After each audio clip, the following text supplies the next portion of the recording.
I track my research bees religiously. Every GPS tag accounted for. Yesterday, Queen Bee 47 led me to Amanda's work building, floor 23. She's unemployed. The alarm buzzed at 5:30 a.m., same as every morning for the past 8 years. I rolled out of bed and pulled on yesterday's jeans, the fabric still carrying traces of beeswax and propolis. Amanda stirred beside me, blonde hair fanned across her pillow like she was posing for some magazine cover. "Morning inspection?" she mumbled, not opening her eyes. "Hive 23 needs attention," I said, lacing up my boots. "GPS tracker's probably dead by now." She made that little humming sound she always did when she was half listening. I kissed her forehead. Tasted like expensive night cream, not the chapstick she used to wear. Outside, the morning air hit my lungs, clean and sharp. 47 hives stretched across the valley in neat rows, each one humming with purpose. The B-Track Pro X had been monitoring Queen 23's foraging patterns for 3 weeks now. Research grant money well spent, or so I'd thought. The morning dew caught the early sunlight, turning spiderwebs into tiny chandeliers between the hive boxes. I checked my notebook, always kept one in my back pocket. April 18th. Replace GPS unit. Download yesterday's data. The queen in Hive 23 was special, a breeder with exceptional navigation skills, worth tracking to understand urban foraging patterns. Amanda appeared in the kitchen window as I walked past, already dressed in one of those blazers that cost more than my monthly bee supply budget. She waved, phone pressed to her ear. Always on a call these days. At 7:45 exactly, she kissed me goodbye at the front door. "Another late night at Pinnacle Marketing," she said, adjusting her blazer collar. "The Morrison account is being impossible." "Drive safe," I told her, same as always. Her car disappeared down the gravel drive, leaving only dust and the sound of bees. Everything felt routine, predictable, the way beekeeping had taught me to appreciate. Consistency breeds loyalty, in hives and marriages both. Marcus was already at the research station when I arrived, laptop open and coffee steaming in his thermos. Good kid, graduate student from the university who actually understood the value of fieldwork. "Ready to see where your queen's been wandering?" he asked, pulling up the GPS interface. I connected the B-Track unit and downloaded yesterday's data. Dots appeared on the screen, each one marking a location where the queen had stopped for more than 30 seconds. Most clustered around our property and the neighboring farms. Normal foraging territory. But then Marcus zoomed out. "Look at this cluster," he said, pointing to a tight group of dots downtown. "She's been hitting the same urban zone repeatedly." I leaned closer, adjusting my wire-rimmed glasses. The coordinates showed consistent visits to an area that made no sense for nectar collection. High-rise district, all glass and steel. "Bees don't typically establish patterns in areas like that," I said, scrolling through the timestamps. "No food sources, no nesting opportunities." "Maybe she's confused by the GPS unit," Marcus suggested. I shook my head. 20 years of beekeeping. I've never seen a queen make systematic flights to barren territory. The precision bothers me. The data showed visits every Tuesday and Thursday for the past 2 weeks. Same flight path, same destination coordinates. Bees don't waste energy on pointless trips. "Could be a rooftop garden we don't know about," Marcus offered. "Maybe. But something about those dots felt wrong, like finding a hive where no hive should be. Amanda returned home at 9:30 p.m., headlights sweeping across the kitchen window. I was at the table reviewing hive inspection logs and trying not to think about GPS coordinates. "Crisis meeting with the Morrison account," she said, dropping her purse by the door. "You know how demanding they get in your deadline?" She'd been working these extended hours since August, always with detailed explanations about client demands and project deadlines.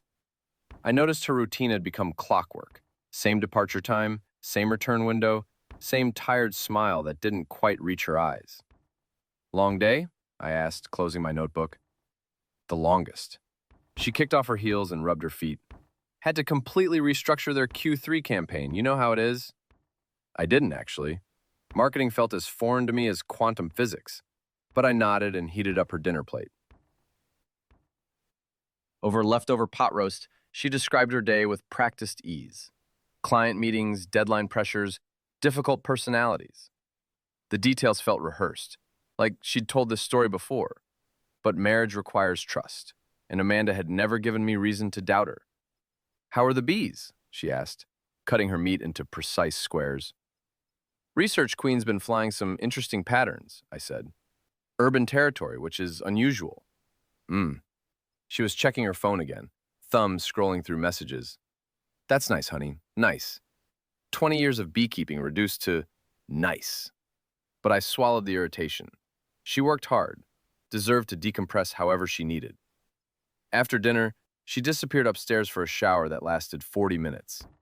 I cleaned the dishes and tried to focus on tomorrow's hive rotation schedule. But those GPS coordinates kept nagging at me, like a splinter I couldn't quite reach. Thursday's hive inspection started routine enough. Temperature check, mite count, honey production assessment. But when I pulled out the FLIR E8XT thermal camera for the weekly health scan, something caught my attention. The display showed a heat signature that shouldn't exist. I was sweeping the camera across the property line when a dense cluster pattern appeared on screen. Organized, consistent. The thermal signature of an established colony. But there was no hive structure visible in that direction. "That's impossible," I muttered, adjusting the camera settings. I rechecked the equipment, thinking it was a malfunction. Cleaned the lens, reset the calibration. But the thermal reading persisted, a mature colony with consistent activity patterns, somewhere beyond my property line. The signature was too organized for a wild swarm, too permanent. Established colonies leave distinct heat patterns, and this one looked like it had been active for months. I triangulated the direction, using landmarks to estimate distance. The thermal anomaly was coming from the southeast, toward downtown. My hands, steady from years of delicate hive work, didn't shake as I recorded the coordinates in my notebook. But my pulse quickened. Bees don't lie about where they establish territory. Back at the research station, I cross-referenced the thermal anomaly coordinates with my GPS tracking data. Marcus watched over my shoulder as I plotted both datasets on the mapping software. The match was exact. "Jesus," Marcus whispered, "your queen's been flying to an established colony." The coordinates resolved to 1247 Meridian Tower, a luxury high-rise downtown. 30 floors of glass and steel, no gardens visible on the building specs, no rooftop access listed for residents. "No reason for bees to establish territory there," I said, zooming in on the satellite view. "No food sources, no suitable nesting sites." But the data didn't lie. GPS showed systematic visits. Thermal imaging confirmed an active colony. The precision of the match sent a chill through me that had nothing to do with the April air. "Could someone be keeping illegal hives?" Marcus asked. I studied the building layout, counting floors and estimating the coordinates elevation. 30th floor, southeast corner. That's not beekeeping territory. Marcus pulled up the building directory on his phone. High-end condos. Monthly rent starts at $3,000. $3,000. More than Amanda and I spent on groceries in 6 months. "Maybe we should call the building management," Marcus suggested. "Report the unauthorized colony." I closed the laptop without answering. The Queen's flight pattern was too precise, too purposeful. She wasn't visiting a random colony, she was going home. That evening, Amanda mentioned working late again. Same ritual, same confident stride to the door. "The Morrison presentation needs another revision," she said, checking her phone. Clients being impossible about the color scheme. I watched her movements from the kitchen doorway. The same kiss goodbye, the same promise to text when she was heading home. But now I was thinking about GPS coordinates and thermal signatures. "Drive safe," I told her, meaning it more than usual. Her taillights disappeared down the gravel drive. I stood in the doorway longer than necessary, listening to the evening chorus of my hives. 47 colonies, each one predictable in its patterns. Unlike my wife's schedule, which had become too predictable. After she left, the house felt different, like I was seeing it through new eyes, noticing details that had always been there but never registered. The way she'd started keeping her phone face down during dinner. The expensive perfume that wasn't the same brand she'd worn for years. The credit card statements I'd stopped paying attention to because Amanda handled the finances. I walked to my study and pulled out our joint account folder. Time to start paying attention to patterns I'd been too trusting to notice. The Queen doesn't lie about where she goes, and neither does the data. The numbers didn't make sense until Friday morning, when I spread 3 weeks of GPS data across my desk like evidence at a crime scene. Each dot on the map told the same story. My research queen making systematic flights to downtown coordinates while Amanda worked her extended hours. Marcus found me hunched over the screen, cross-referencing timestamps with Amanda's text messages about staying late. "You okay?" he asked, setting down his coffee mug. I pointed to the data clusters. 17 flights in 3 weeks, all to the same location. My bee is tracking something I don't understand. The admission felt like betraying a fundamental truth about my ordered world. Bees follow patterns. Food sources, nesting sites, seasonal migrations. Everything has logic. But this queen was flying to a sterile glass tower with no apparent purpose. "Maybe there's nectar we're missing," Marcus suggested. "Urban beekeeping's getting popular." I zoomed in on the building's satellite view again. No rooftop gardens, no flowering trees within flight range, just concrete and glass stretching 30 floors into the sky.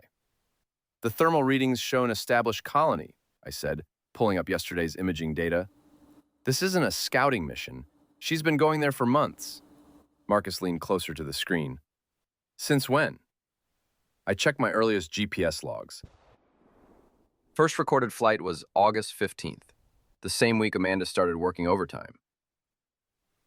Weekend arrived and Amanda seemed more relaxed, helping Sophie with her art project at the kitchen table. They laughed together over finger paints and construction paper, Amanda's genuine smile lighting up her face in ways I hadn't seen in months. "Look, Daddy!" Sophie held up a painting of our farmhouse, complete with tiny yellow dots representing my hives. "It's home!" "That's beautiful, sweetheart," I said, but my eyes were on Amanda. She was helping Sophie add details to the bee drawing, her wedding ring catching the afternoon light. This was the woman I married 9 years ago, patient, nurturing, present. Maybe I was overthinking the data. Bees could be unpredictable during seasonal transitions. Research queens sometimes established unusual flight patterns when exploring new territory. Amanda caught me staring and smiled. "What?" "Nothing," I replied, but the GPS coordinates burned in my memory like a brand. 1247 Meridian Tower, Unit 2847. "You've got that look," she said, reaching across to squeeze my hand. "The same one you get when you're analyzing hive behavior?" Just thinking about the research project. She held my gaze for a moment longer than necessary. "Don't overthink everything, Caleb. Sometimes patterns are just coincidence." Monday morning brought fresh GPS data that shattered any hope of coincidence. The tagged queen had made 4 flights to Meridian Tower over the weekend, times when Amanda was home with us, helping Sophie with homework and cooking Sunday dinner. I stared at the timestamps. Saturday, 2:47 p.m., while Amanda and I were grocery shopping. Sunday, 11:23 a.m., during Sophie's soccer practice. Sunday, 4:15 p.m., while we watched movies as a family. If there was an established colony at that location, it had been active for months, not days. I checked my records again. Amanda's overtime schedule began in August. The thermal signatures suggested a colony established around the same time frame. The coincidence felt like a hive tool to the chest. I picked up my phone to call Amanda, then set it down. What would I say? That my research bee was stalking her workplace?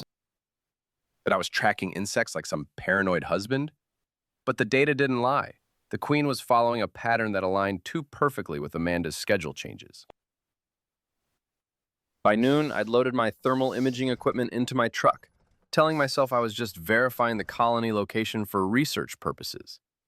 The drive to Meridian Tower took 23 minutes through downtown traffic, exactly the time Amanda's commute had increased since August. I parked across the street, hands trembling slightly as I set up the FLIR camera. The building stretched above me like a monument to everything foreign about Amanda's new routine. Glass and steel, executive parking, doormen in pressed uniforms. Through the viewfinder, I could see the building's facade reflecting the afternoon sun. Whatever truth waited inside that tower would change everything between us. The thermal camera revealed a clear colony signature on the 28th floor, southeast corner.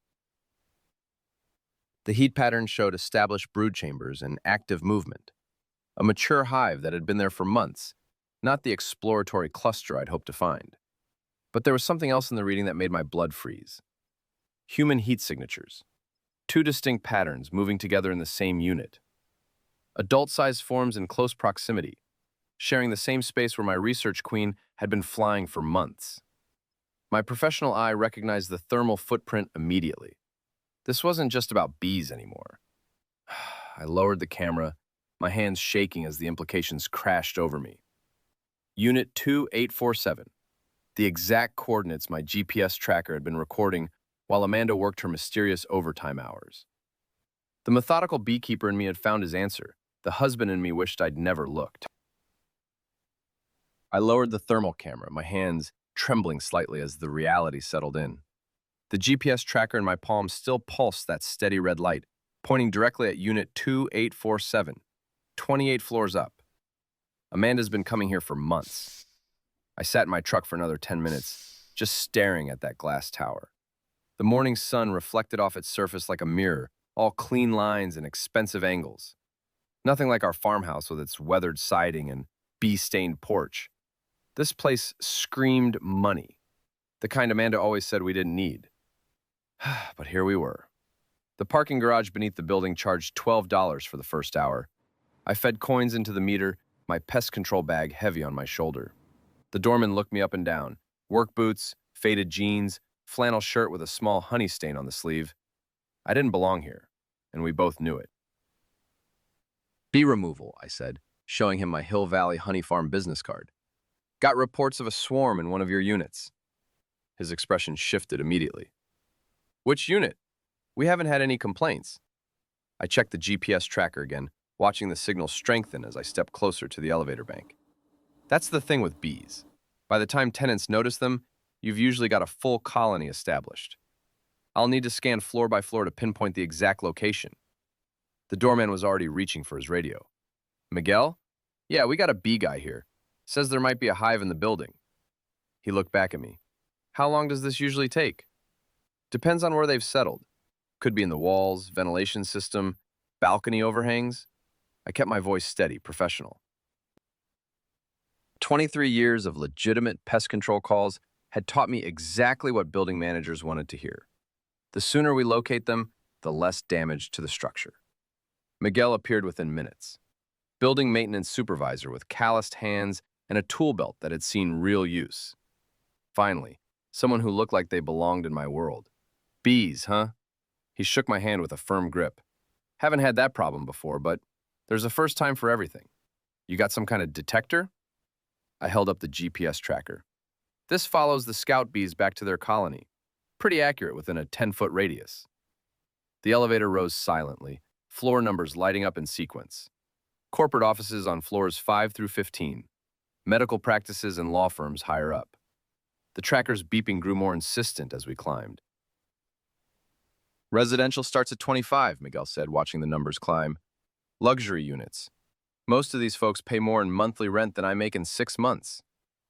At the 28th floor, my device started chirping rapidly. This is it. The elevator doors opened onto a hallway that belonged in a different world. Deep burgundy carpet, soft lighting, brass apartment numbers that probably cost more than my monthly truck payment. The air smelled like expensive cleaning products and something else. Vanilla perfume. Amanda's perfume. My chest tightened as we walked down the corridor. Unit 2841, 2843, 2845. There it was, Unit 2847. And there, sitting on the doormat like it belonged there, was Amanda's silver key fob. The same one she'd shown me last month, claiming it was for the new security system at Pinnacle Marketing. That's odd, Miguel muttered, noticing the key fob.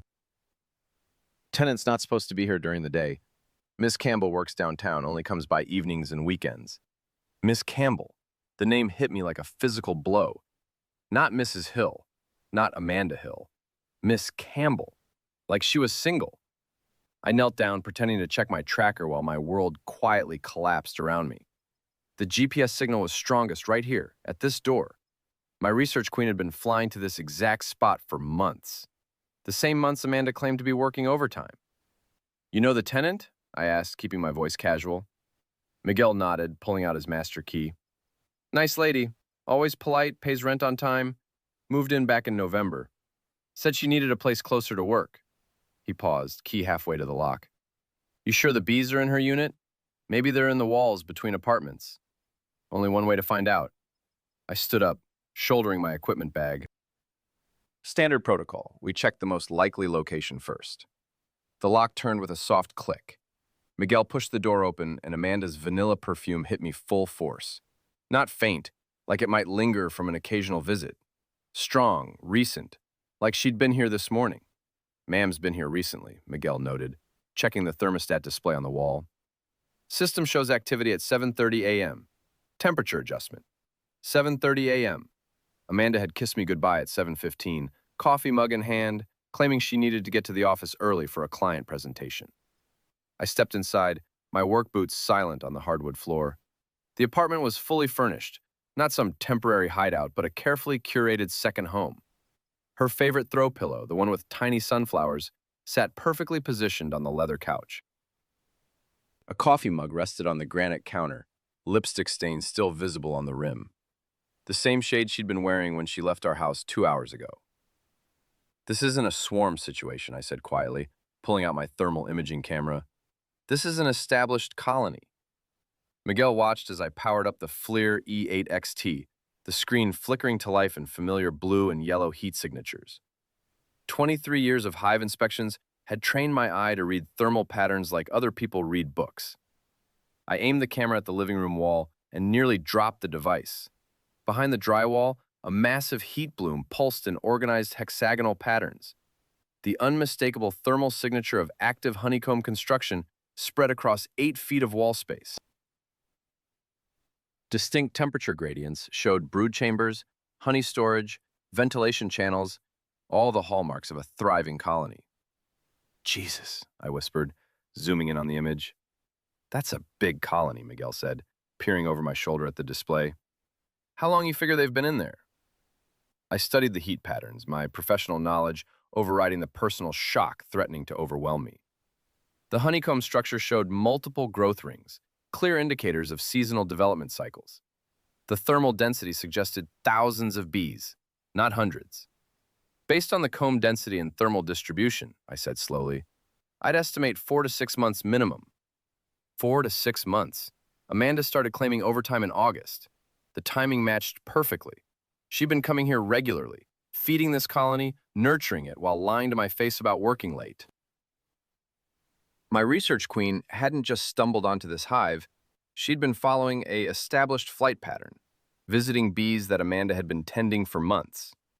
Miguel was saying something about tenant rights and emergency procedures, but his voice seemed to come from far away. I stared at the thermal display, watching the heat signatures pulse with life behind the wall. My wife had built a second life here, complete with furniture, utilities, and a thriving bee colony that she'd somehow convinced to establish residence in a luxury high-rise apartment. The GPS tracker in my pocket had gone silent, its job complete. The red dot on the screen showed exactly where I was standing. I'd found my queen. I documented everything with methodical precision, photographing each thermal image from multiple angles. The FLIR display showed temperature gradients I'd never seen in a natural hive. The bees had adapted to apartment living, creating ventilation patterns that worked with the building's HVAC system. These heat signatures, I said to Miguel, zooming in on a particularly dense cluster, show fresh nectar stores. See how the temperature differential indicates recent foraging activity? Miguel nodded like he understood, but I could tell he was just being polite. 23 years of reading thermal patterns had taught me to recognize active honey production. These bees weren't just surviving in Amanda's secret apartment, they were thriving.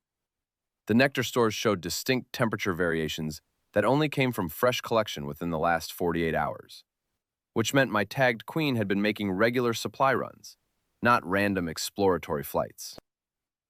I need to check the balcony, I said, moving toward the sliding glass doors. The apartment's 28th floor balcony offered a commanding view of the city's geometric sprawl. But what caught my attention wasn't the skyline. It was the small rooftop garden on the building directly across the street, maybe 200 yards away. Through my binoculars, I could see neat rows of flowering plants: lavender, rosemary, bee balm. The exact species Amanda claimed to photograph for her marketing campaigns. Son of a bitch, I whispered. The pieces weren't just falling into place anymore. They were snapping together like honeycomb cells, creating a perfect hexagonal pattern of deception. I adjusted the binocular focus and spotted movement among the plants. A cluster of worker bees moved methodically between the purple lavender spikes, their legs heavy with pollen. And there, directing traffic like a tiny air control tower, was my tagged queen. She looked healthy, active, completely at home in this urban environment. I watched her systematic movement between the rosemary and bee balm, noting the practiced efficiency of her foraging pattern. This wasn't exploratory behavior. This was routine. She'd been making regular trips here for months, building a supply chain that connected Amanda's secret apartment to a rooftop garden that provided perfect cover for her supposed work photography. My phone buzzed. Text message from Amanda. Working late again tonight, don't wait up. Big client presentation tomorrow. The irony tasted bitter as old coffee grounds. I lowered the binoculars and stared at my tagged queen, still visible as a tiny speck moving between the flowers. She'd led me straight to the truth, following the same flight path Amanda had been using to maintain her double life.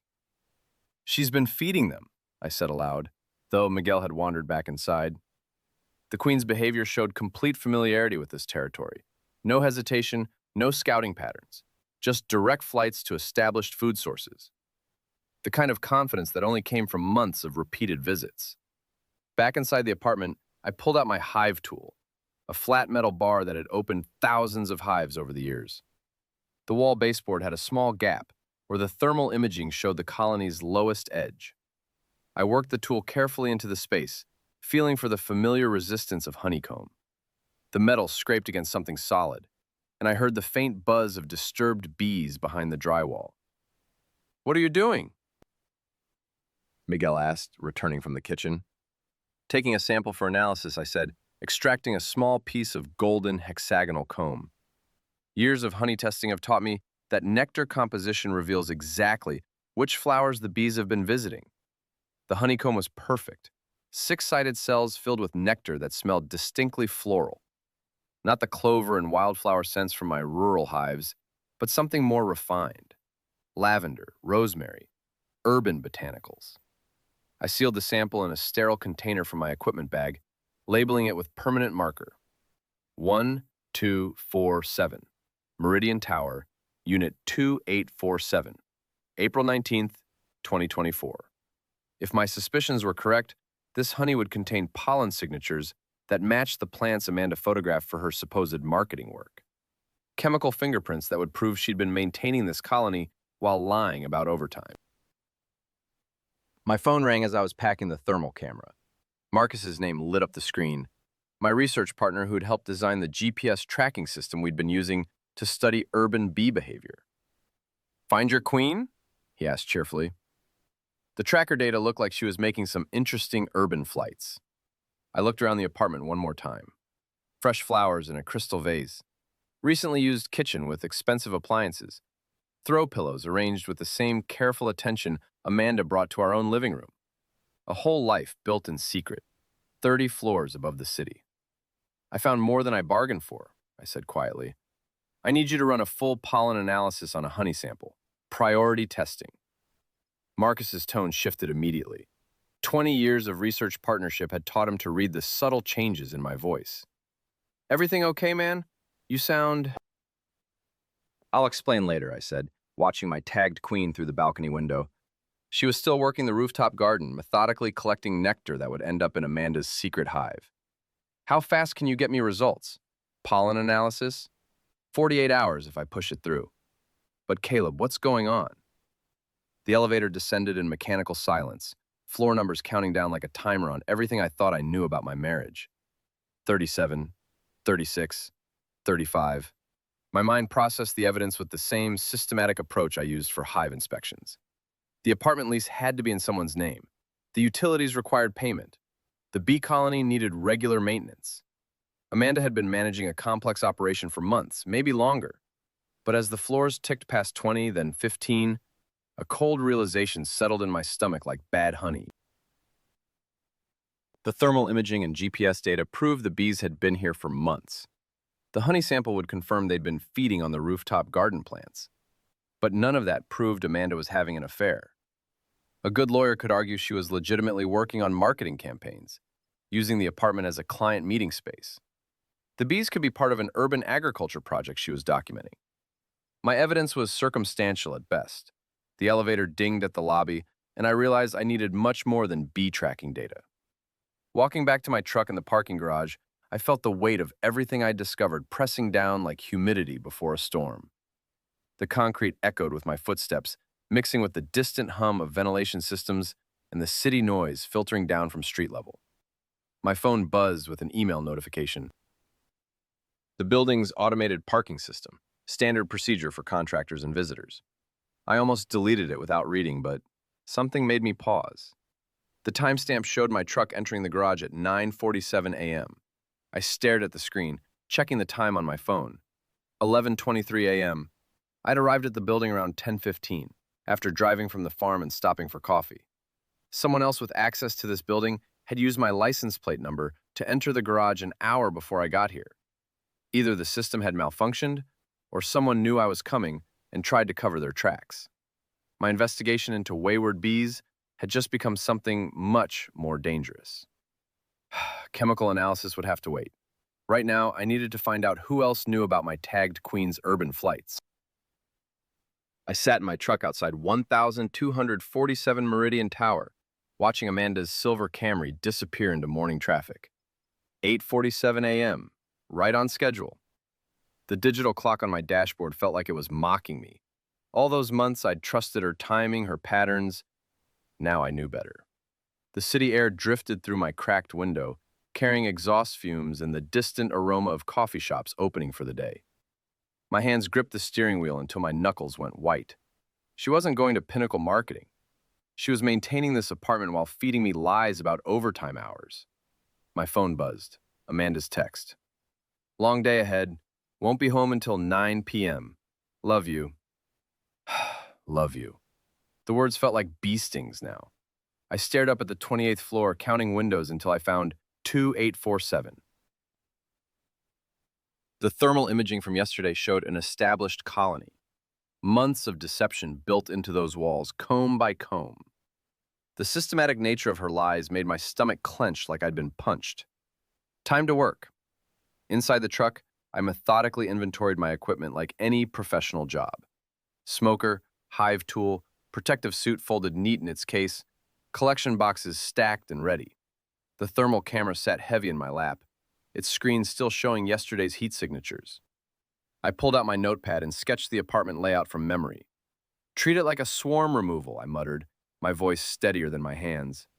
The familiar ritual of preparation helped calm my nerves. Check equipment, plan approach, document everything. The morning sun streamed through the windshield, warming my face as I worked.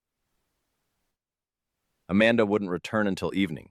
Her pattern had been consistent for months.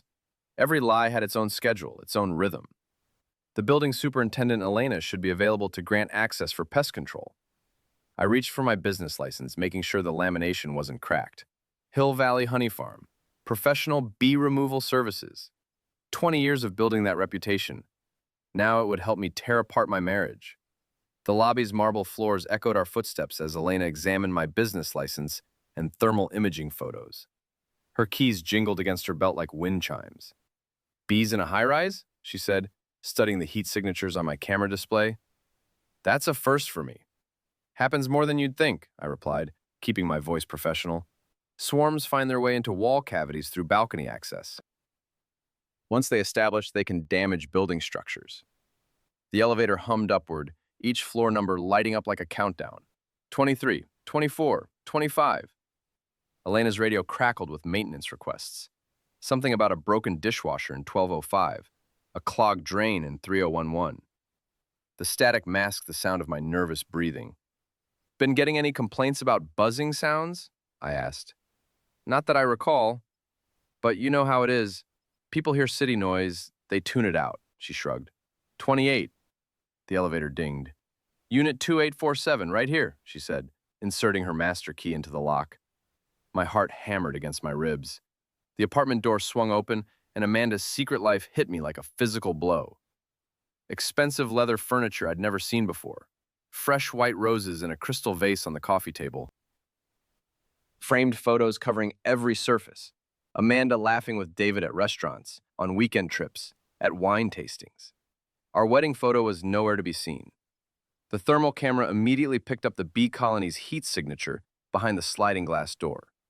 Orange and red patterns bloomed across the screen, showing the established hive exactly where my calculations predicted.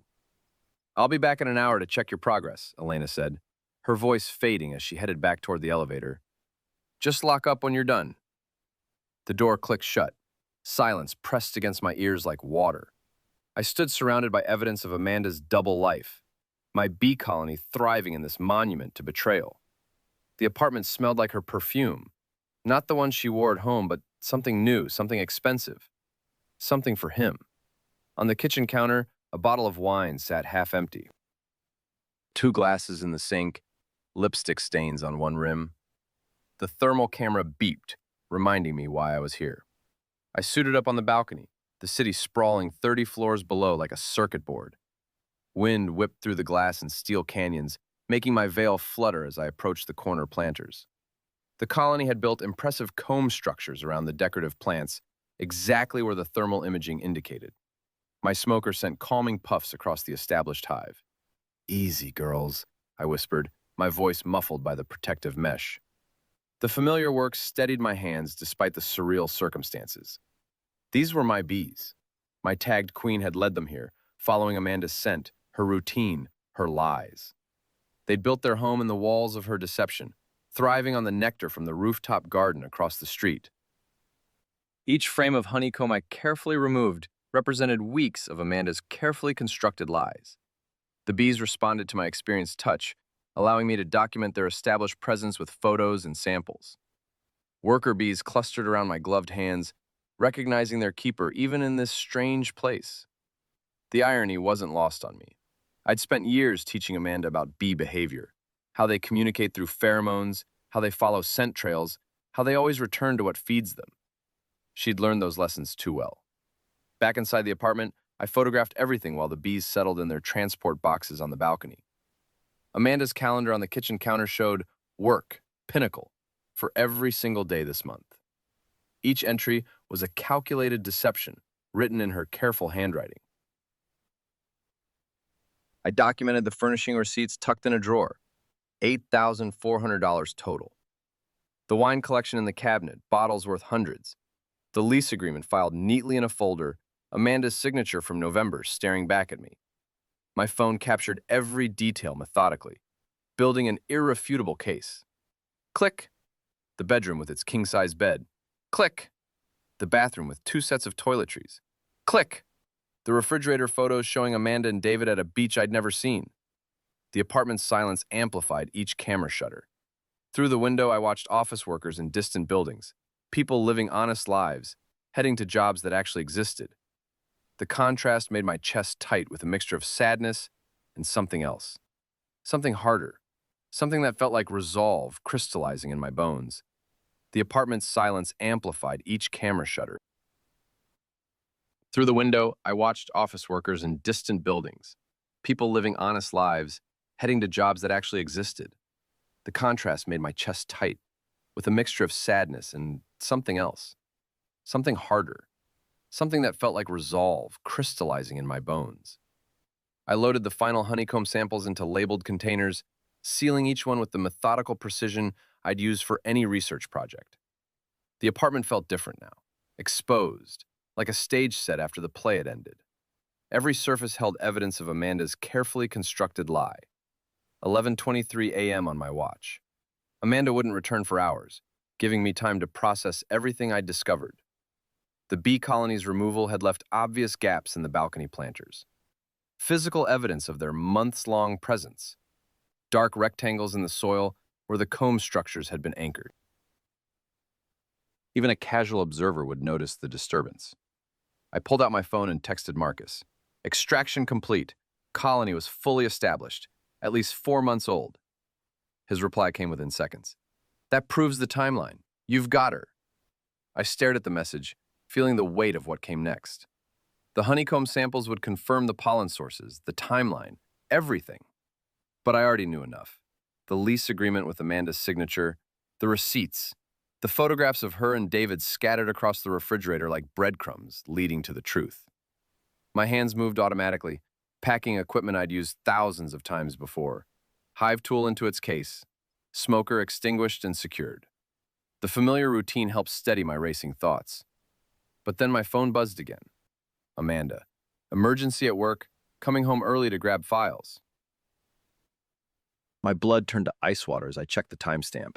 Sent 3 minutes ago. She was already en route. I dropped the phone, scrambling to calculate distances and drive times. From her real office to here, 15 minutes minimum. But if she was closer, if she'd lied about where she was, the elevator dinged in the hallway. Familiar footsteps approached Unit 2847. The same measured pace I'd heard on our kitchen tiles for 8 years. Panic flooded my system like adrenaline from a bee sting. I was trapped with bee boxes, extraction tools, and honeycomb evidence scattered across her secret apartment. The transport containers hummed softly in the corner. 40,000 bees waiting patiently for relocation. There was nowhere to hide.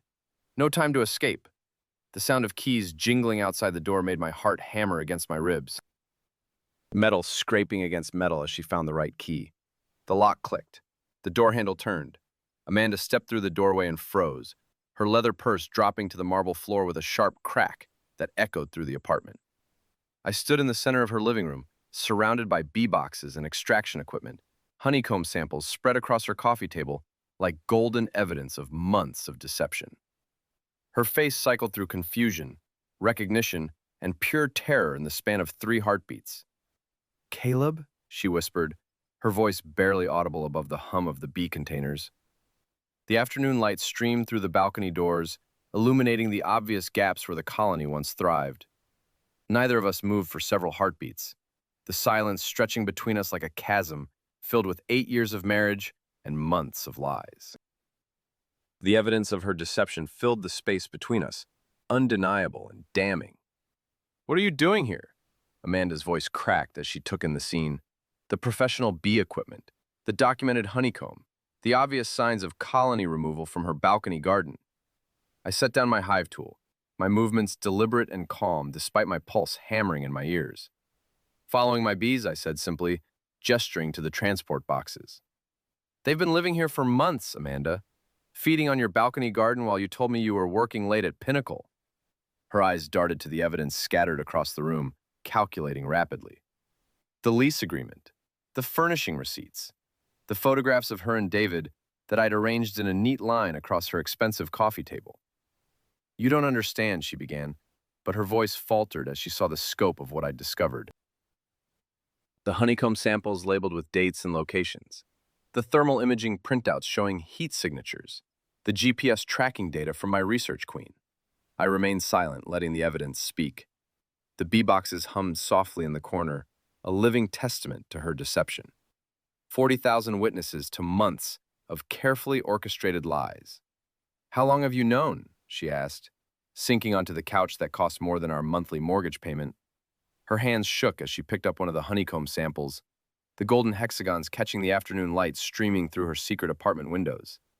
The weight of months of lies hung heavy in the recycled air of her sanctuary. "The bees don't lie, Amanda," I said, methodically beginning to pack my equipment. Each movement precise and professional, the same way I'd handled countless extractions. They've been telling me the truth for weeks. I sealed the honeycomb samples in their containers, the evidence of her deception now portable and documented. Amanda watched helplessly as I loaded the bee boxes onto my cart, her secret world collapsing around her like a hive under attack. The apartment that once felt like freedom now felt like a trap. "We need to talk about this at home," I said, pushing the cart toward the door, "where Sophie can't hear us." The apartment door swung shut behind Amanda with a soft click that seemed to echo through the high-ceilinged space. Her designer heels clicked against the hardwood as she took in the scene. Honeycomb samples spread across her granite countertop like evidence at a crime scene. My thermal imaging equipment still humming its electronic song. Bee boxes stacked near the balcony door. I methodically sealed the final evidence bag, my movements as deliberate as approaching a temperamental hive. "What the hell are you doing in my apartment?" Her voice cracked on the word "my," the possessive hanging in the recycled air like smoke. I didn't look up from labeling the sample. The afternoon sun streamed through those floor-to-ceiling windows she'd probably admired when signing the lease, illuminating dust motes and the clinical precision of my documentation. 23 years of beekeeping had taught me that rushed movements only made things worse. The silence stretched between us. I could feel her staring, waiting for an explanation that would make this normal somehow. But there was nothing normal about finding your wife's secret life through bee migration patterns. I set down my magnifying glass and finally met her eyes across the kitchen island that cost more than 3 months of my honey sales. Your bees told me everything, Amanda. 18 months of feeding patterns don't lie. I slid the thermal images toward her, those ghostly heat signatures showing established colony growth in the balcony planters, the progression from small cluster to thriving hive. Her face cycled through confusion, recognition, then something that looked like relief. Maybe keeping secrets was exhausting. The apartment's expensive silence amplified every breath.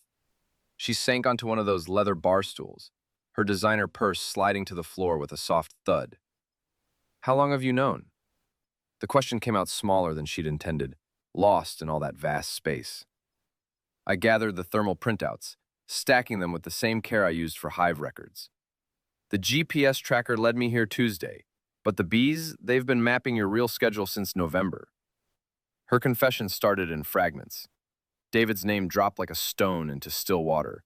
March dates when everything changed, work trip lies that became routine deception. I listened with the patience of someone who'd spent years observing natural cycles, taking mental notes on hotel receipts and fabricated overtime schedules.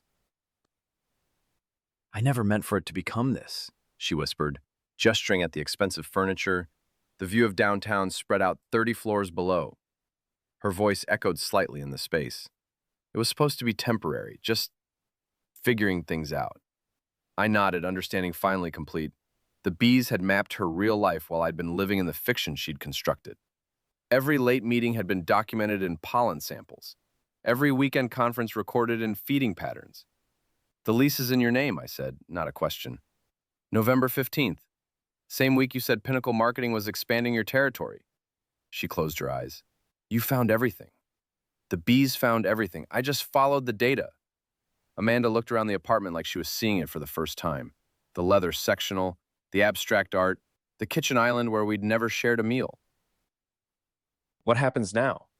I sealed the last evidence bag and stood up. The bee boxes were ready for transport. The colony successfully relocated to my research facility.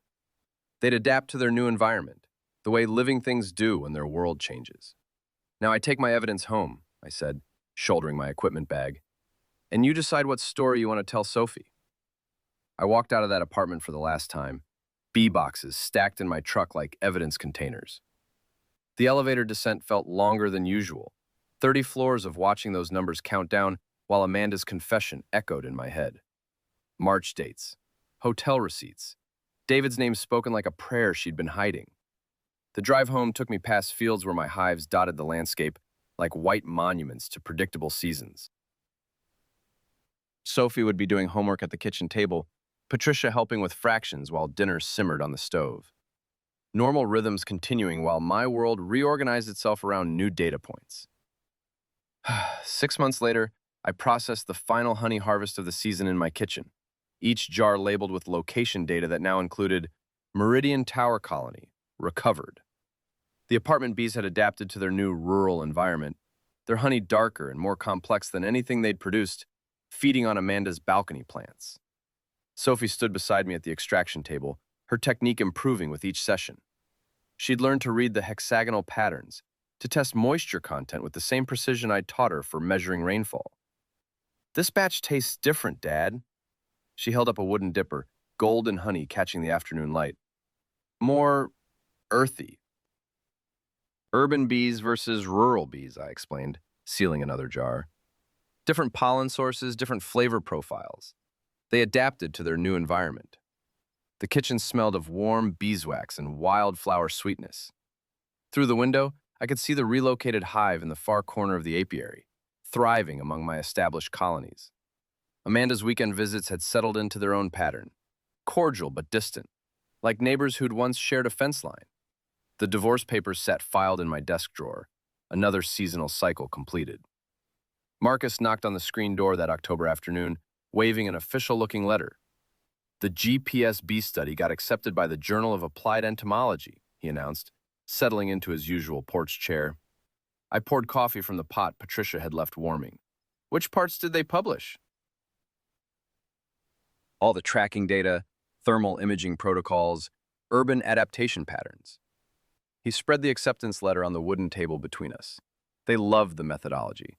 Didn't ask too many questions about how you happened to discover a thriving colony 30 floors up in downtown. Sophie played near the relocated hives, her movements confident around the bees now. She'd developed her own relationship with them, checking entrance activity and noting behavioral changes in a junior beekeeper journal I'd bought her. The research served two purposes, I said, watching her work. Advanced bee science and revealed human deception. Marcus nodded. Sometimes the best discoveries come from unexpected circumstances. The scientific paper would document urban bee adaptation patterns, omitting the personal drama that made the discovery possible. But sitting there with coffee warming my hands and Sophie's laughter carrying across the apiary, I understood that some data couldn't be quantified in academic journals. The first winter storm arrived early that year, sending me into the barn to check on the dormant hives. Ice pellets rattled against the metal roof while I updated records in my leather-bound journal, noting survival rates and behavioral patterns by lamplight. The Meridian Tower colony had prepared well for their first rural winter, honey stores robust, and cluster formation tight. Through the barn windows, warm light glowed from the farmhouse where Sophie worked on math problems with Patricia, their heads bent together over homework. I closed the journal and listened to the storm. Some migrations, I reflected, lead home. Spring returned with familiar rhythms, hive inspections, queen assessments, the gradual increase in foraging activity as wildflowers emerged from winter dormancy. The relocated colony produced their first rural honey that season, the flavor profile completely transformed from their urban diet. Sophie tasted the sample, making careful notes. "It's sweeter than the apartment honey," she observed with scientific precision that made my chest tight with pride. "Less complicated. Different environment, different resources," I agreed, sealing the test jar. They adapted to what was available. The morning sun warmed the apiary, highlighting the orderly rows of white boxes. Amanda's betrayal had led to unexpected discoveries about bees, about resilience, about the difference between temporary shelter and permanent home. 2 years later, I taught a university extension course on bee behavior tracking, using modified versions of my research data. Students examined pollen samples and thermal imaging techniques, unaware they were studying the forensic evidence of a marriage's end. The GPS tracking revealed systematic foraging patterns, I explained to the class, projecting thermal images onto the screen. Urban colonies adapt their behavior based on available resources and environmental pressures. After class, I drove home to Sophie and the evening hive check, our routine as established as seasonal migration patterns. The farmhouse kitchen held new memories now, homework sessions, Patricia's Sunday dinners, the quiet satisfaction of work completed honestly. In the apiary, 48 hives hummed with purposeful activity, including the colony that once lived on Amanda's balcony, now fully integrated into their rural community. The forensic honey analysis had become the foundation for our divorce settlement, scientific evidence that documented 18 months of systematic deception. I kept the bees and the evidence. Amanda kept the apartment. The marriage dissolved by biological proof, leaving me with honey that tasted of truth and a daughter who understood that some patterns, once broken, create space for better ones to emerge.